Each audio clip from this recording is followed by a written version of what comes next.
Good morning to my dear students. Welcome back to Admir Green School, Jai Swami Narayan. Today I start with standard 7th book Geography, that is our environment.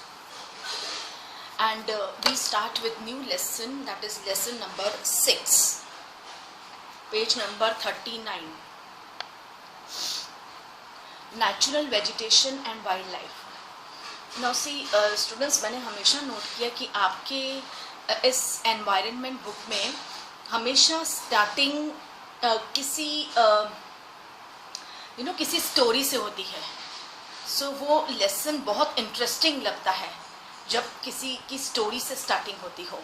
That is here also the same thing. That is Salima was excited about the summer camp she was attending. Obvious है student, summer camp तो सभी को बहुत पसंद है ना. Even elders love to be in summer camp. Summer camp में activities enjoy करना, साथ में रहना. सो समर कैंप एक मतलब एक बार तो लाइफ में वो समर कैंप होना चाहिए, एक एक्सपीरियंस होना चाहिए. तो the same thing, Salima was excited about the summer camp she was attending. She had gone to visit Manali in Himachal Pradesh along with her classmates. है ना, वो तो स्कूल्स के ऊपर है कि स्कूल्स कभी कभार तो पहाड़ों पे लेके जाती है फॉर द समर कैंप्स, या तो फिर कभी कभार ट्रैकिंग वाली जगह पे लेके जाती है. So the same way they also went to Manali in Himachal Pradesh. बहुत ही ब्यूटीफुल प्लेस है, ऑलवेज कवर्ड विद आइस, और पीपल वहाँ के बहुत अच्छे हैं. बहुत स्वीट लैंग्वेज है Manali language. Okay, she recalled how surprise she was to see the changes in the landform and the natural vegetation as the bus climbed higher and higher. ये जो जितने भी हिल स्टेशन है ना, ये बहुत पहाड़ों के ऊंचाई पे होते हैं. तो ऑब्वियस है वहाँ का कल्चर, वहाँ के मतलब कि लोगों का बिहेवियर, ओके, एंड लोगों का वहाँ रहना, उनका हार्ड वर्किंग, उनका वहाँ का वेजिटेबल फ्रूट्स डिफरेंट है हमारे. हम जस्ट प्लेन लैंड पे रहते हैं. तो एज वहाँ पे भी मतलब she was amazed to see the land forms and natural vegetation जो हमारे यहाँ से बिल्कुल अलग है. The deep jungles of the foot hills comprising sal and teak slowly disappeared. है ना, जैसे जंगल्स हैं, समझो आप नीचे से ऊपर की तरफ जा रहे हो. जैसे जैसे जैसे आप ऊपर जाते जाओगे, हायर जाते जाओगे, नीचे जो जंगल है वो बहुत नीचे रह जाएगा और एक जगह में तो डिसअपियर हो जाएगा. आप ढूंढते रह जाओगे कि वो जंगल कहाँ गया जिसको मैंने देखा था. बट वो बना ही ऐसे होते हैं, ऐसे ऐसे रास्ते होते हैं पहाड़ों के, zigzag. She could see tall trees with thin pointed leaves and cone-shaped canopies on the mountain slopes. जो माउंटेन के जो ट्रीज है वो यहाँ से अलग है. मतलब यहाँ के जैसे एकदम घने घने बुशी ट्रीज नहीं होती है पहाड़ों पे, काफ़ी ऊंचे ऊंचे ट्रीज होते हैं. और उनके ना लीव्स भी ऐसे, मतलब नेचुरल है ये कि जब भी रेनफॉल होती है ना, जब स्नोफॉल होती है तो पूरा ट्री जो ग्रीन है वो पूरा वाइट दिखने लग जाता है. आई have seen that. Specifically deciduous trees.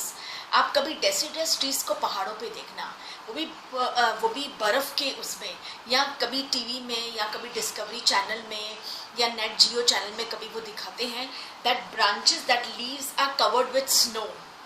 तो ऐसे लगता है जैसे पूरा वाइट ब्लैंकेट है everywhere that is white blanket spread everywhere. बहुत ब्यूटीफुल नज़ारा लगता है. तो she learn that those were coniferous trees. Coniferous, deciduous trees यही ज़्यादातर पहाड़ों पे पाए जाते हैं. She noticed blooms of bright flowers on tall trees. और वहाँ पे ये मतलब नेचुरल है कि पहाड़ों पे जो फ्लावर्स है वो बहुत जल्दी ग्रो होते हैं. आप हमारे यहाँ पे देखो, आप गुलाब का लेके आओ, बहुत कम है कि जो फ्लरिश करेगा. अदरवाइज वो मर जाएगा गुलाब का. लेकिन I have seen with my own eyes Manali में. I had visited twice Manali, Kullu Manali मैंने ट्वाइस विजिट किया है. And I had seen there कि वहाँ पे मैंने डिफरेंट कलर्स ऑफ रोजेस देखे हैं. Black colour, yellow colour, pink colour, then मतलब different pink, orange, yellow mix colours, black colour का रोज. और वो हर एक घर के पास रोज का श्रब है, हर्ब है, हर एक घर के पास. और इतने सारे गुलाब आए हैं, हमारे लिए तो कुछ अमेजिंग चीज़ है ना. बिकॉज हमने तो हमारे यहाँ कभी देखा ही नहीं ऐसे इतना गुलाब. और हम देखते भी है तो ज़्यादा नहीं, 2-3 कलर्स ही हमने देखे होंगे.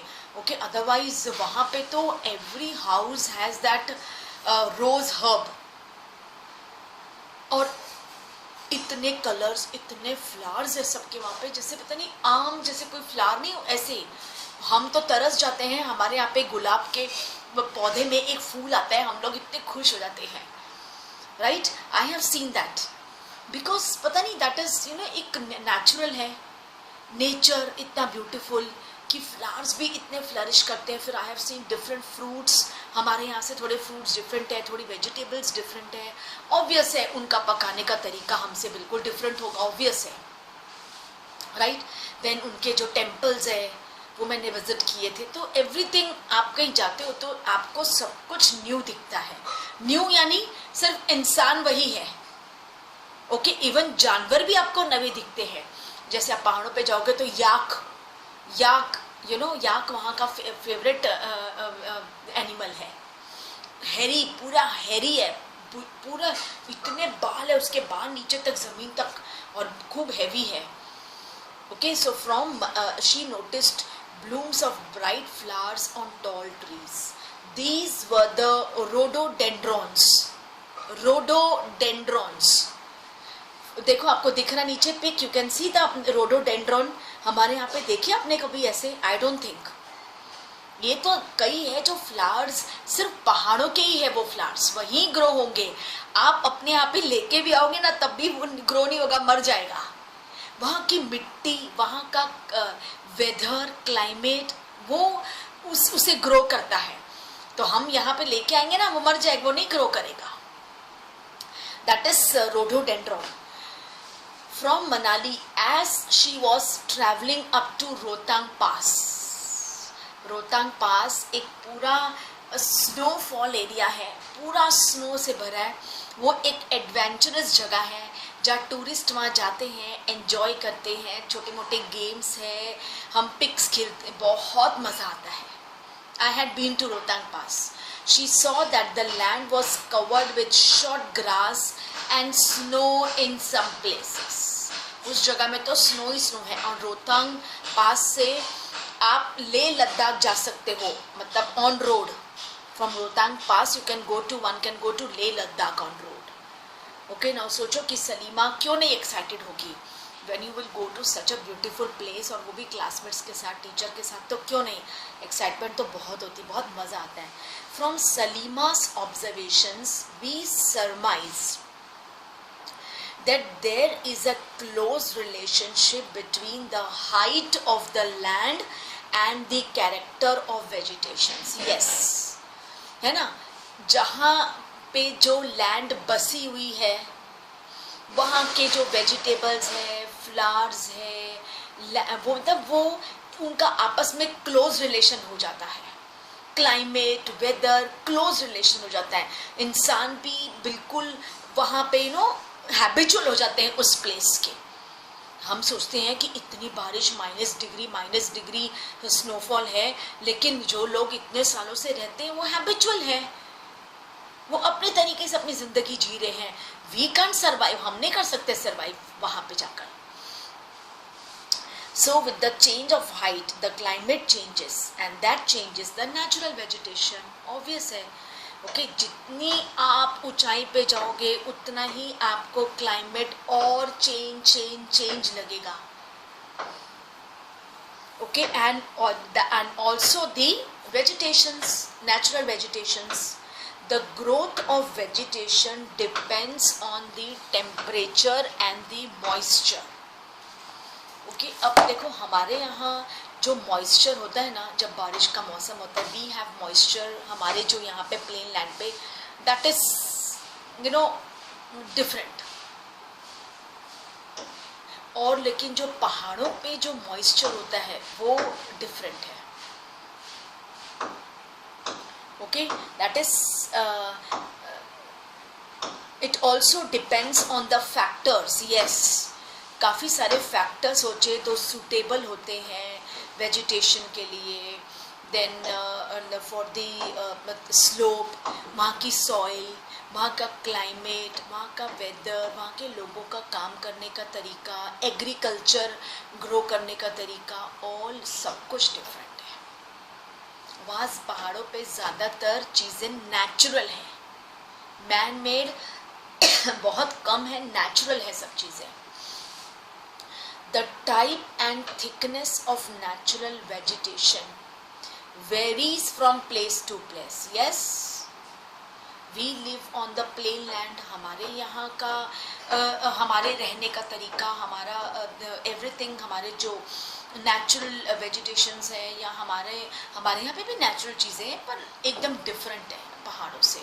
हमारे रहने का तरीका, हमारा एग्रीकल्चर ग्रो करने का तरीका, हम जो खाना खाते हैं, fruits, vegetables are different from the people those who lives in the heights. उनके एग्रीकल्चर का तरीका बहुत हार्ड है.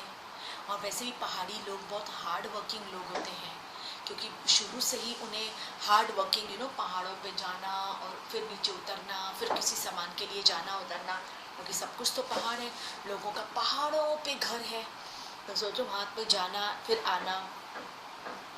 So the type and the thickness of natural vegetation varies from place to place because of the variation in these factors. Factors बहुत main होते हैं. Factors depend. Factors मतलब हर चीज़ में डिपेंड होते हैं, फुल डिपेंडेंट करते हैं. People living on the plain land, यहाँ के factors. People living on the high land, people living on the altitudes. Totally different and all depends on the factors. Natural vegetation is generally classified into 3 broad categories, that is forest, grasslands and shrubs. Trees और herbs के बीच में तो middle है, that is shrubs. Herbs, then shrubs and then the trees. Okay, herbs, shrubs and trees. Okay, before starting that, let us see on page number 39K the right hand side yellow box and red box. Yellow box. Now can you tell why Salima saw changes in the natural vegetation as she climbed higher and higher? वो मैंने अभी आपको explain किया ना students. The reason, what types of vegetation did she see in the Himalayas, starting with the foothills and going to the higher altitudes. हर जगह का different है. अभी ये जो नीचे और हिल स्टेशंस है वो तो ठीक है, वहाँ पे भी नेचुरल वेजिटेशन, एग्रीकल्चर डिफरेंट है. जैसे जैसे आप ऊपर जाते जाओगे, Kullu, Manali, Kashmir, then to the east में दार्जिलिंग भी बहुत हाई एल्टीट्यूड में है. So factors, climate, weather, it all depends on that. Like Salima, when you go to visit any new place, notice. देखो स्टूडेंट्स, आप कभी भी किसी न्यू प्लेस में जाते हो ना, सिर्फ एंजॉय मत करो, आप नोटिस भी करो वहाँ की लाइफ, वहाँ के फ्रूट्स, वेजिटेबल्स, लोगों का रहना, लोगों का हार्ड वर्किंग, लोगों की कौन सी लैंग्वेज है. तो मतलब हमें कुछ उनके बारे में जानना भी है. कई बार तो हम किसी ऐसी प्लेस में जाते हैं जहाँ हम कुछ लेसन सीख कर आते हैं, सुनकर पढ़कर आते हैं. Okay, and try to think of the factors responsible for the growth of such vegetation in that habitat. Note down if any human interference has taken place in that area in terms of, जैसे हमारे plane land में तो बहुत ज़्यादा interference है human being का. हम ये जानना चाहते हैं क्या पहाड़ों में भी वही है, क्योंकि पहाड़ों में जंगल को काटना, डिफॉरेस्टेशन यानी कि गांव के गांव ख़त्म हो जाएंगे, क्योंकि ऊपर बारिश होती है तूफान वाली, स्लाइडिंग्स होते हैं, ओके। और अगर आप जंगल काटोगे तो वैसे भी you are inviting global warming को, आप इनवाइट कर रहे हो, you are inviting many natural calamities to be happen. तो हम ये जानना चाहते हैं कि वहाँ पे भी यही हाल है जो नीचे ज़मीन, जो प्लेन लैंड पे रहने वाले लोगों का है, जैसे कि deforestation, grazing, cultivation of cash crops यानी राइस, मिलेट्स, मेज, वीट, मतलब जो साल में हम एक ही खेती बाड़ी कर सकते हैं। अगर राइस तो ओनली राइस, वीट तो only wheat, construction activities and etcetera. Obviously हम कहीं न्यू जगह जाते हैं तो हम काफ़ी कुछ हमें न्यू जानने को मिलता है। Okay, now we start with again that page number 39, the बिल्कुल बॉटम का forest, which grow where temperature and rainfall are plenty to support a tree cover. घने जंगल वहीं पे पाए जाते हैं जहाँ टेम्परेचर सुटेबल है और बहुत ज़्यादा रेनफॉल है, वहीं पे घने जंगल पाए जाते हैं। Depending upon these factors dense and open forest are grow.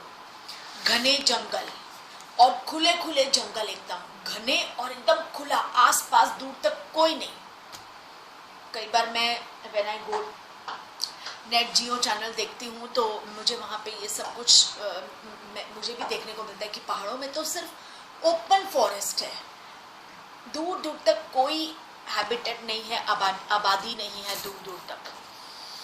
Grasslands which grow in the region of moderate rain, ना ज़्यादा बारिश ना कम बारिश, ठीक ठीक। श्रब्स, थॉर्नी श्रब्स, थॉर्नी कांटे वाले, and scrubs grow in the dry region. Scrubs, thorny यानी कैक्टस, जहाँ पे बिल्कुल बारिश नहीं है, ओके, जैसे राजस्थान एरिया, ओके, अलवर, ये सब जगह में ज़्यादातर कैक्टस ही उगते हैं।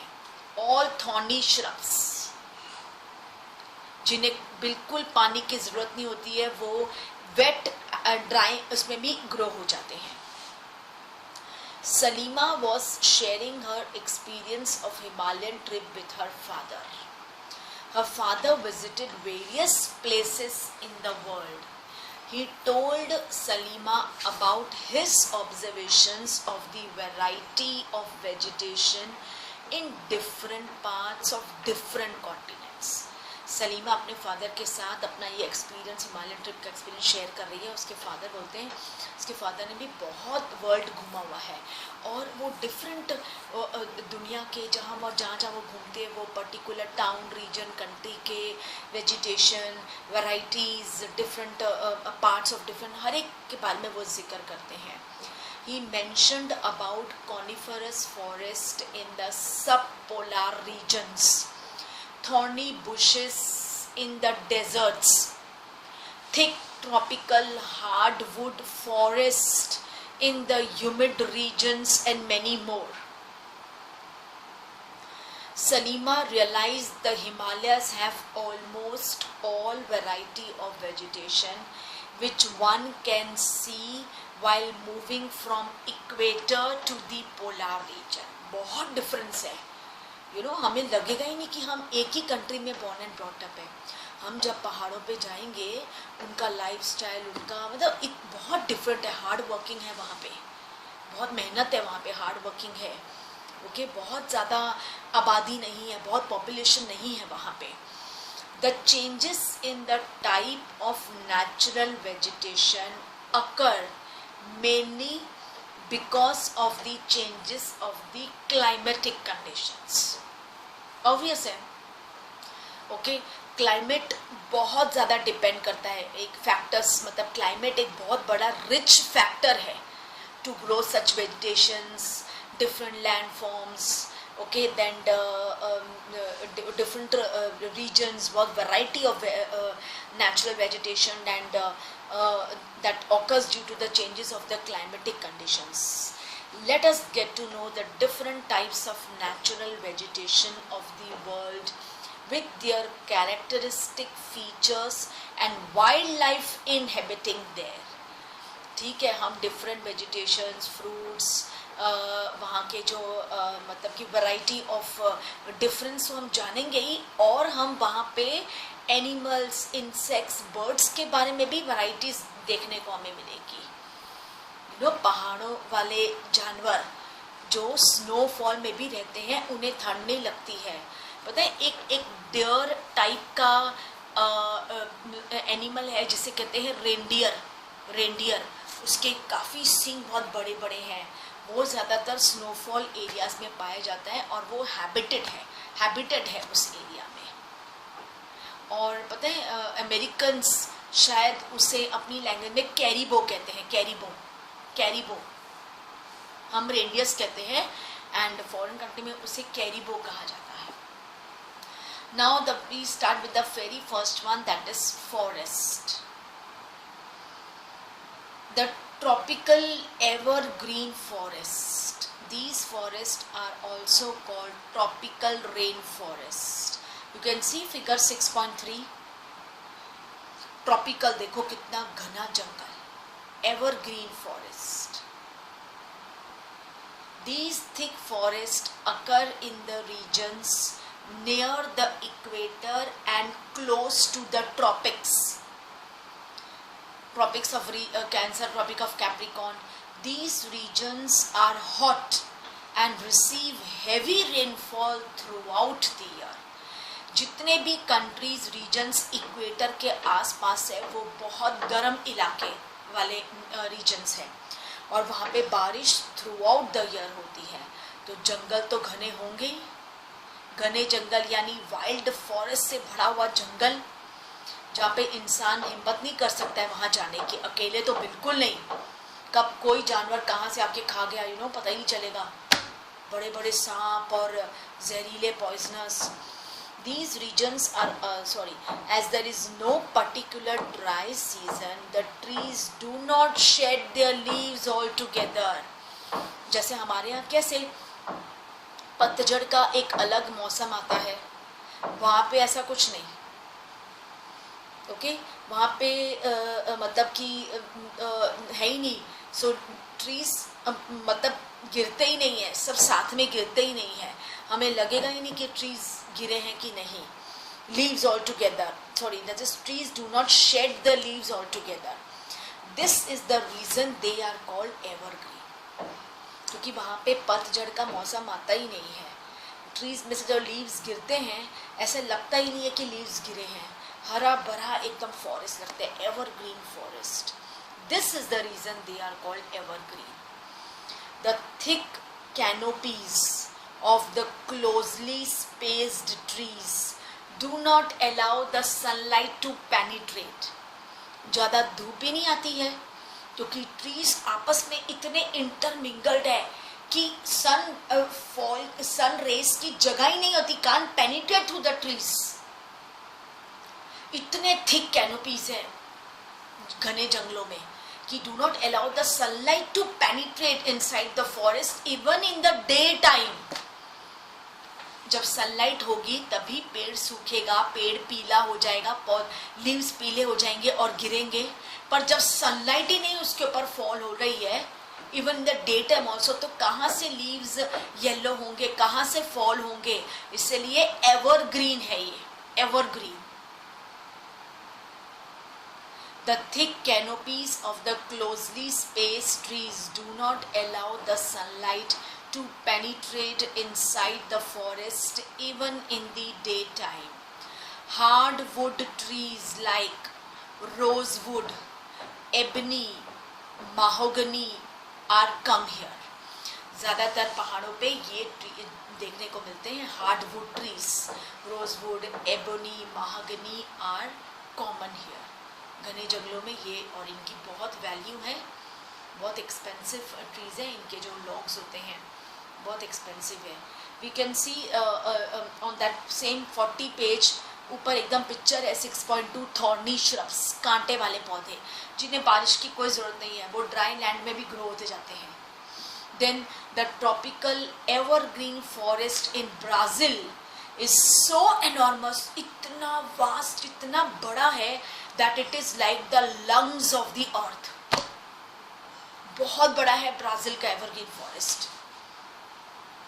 और anaconda, one of the world's largest forest, is found in the largest snake is found in the tropical rainforest, anaconda. It can kill and eat a large animal as crocodile. इंसान क्या, इंसान को तो ऐसे पूरा गल्प कर लेता है. आपने देखी है ना इंग्लिश की मूवी एनाकोंडा मूवी, तो ये क्रोकोडाइल को भी पूरा अंदर ले लेता है anaconda. My God.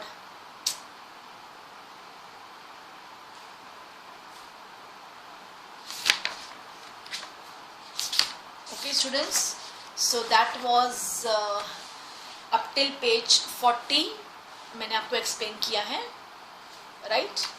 And further I will explain in my next class. हम कंटिन्यू करेंगे from page number 41 in our next class. बहुत ही इंटरेस्टिंग लेसन है and please do read the lesson, okay? और प्लीज राइट दिस कि सलीमा ने क्या experience, वो कहाँ गई थी, किसके साथ गई थी, कैसा एक्साइटमेंट था, and after returning with whom did she shared her experience of Himalayan trip. So please, ये एक क्वेश्चन है, do write its answer in your school book, SST book, okay? Write about Salima's summer camp.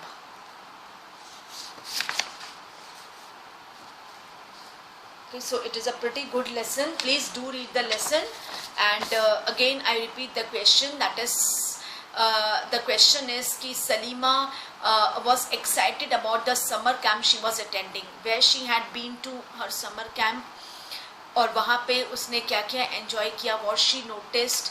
फिर उसने अपना ये experience आके किन के साथ शेयर किया, ओके, किन के साथ वो गई थी. So please make a note on this, okay? Please do read the lesson. So with this, I wrap up my class here. Thank you to all. Take care.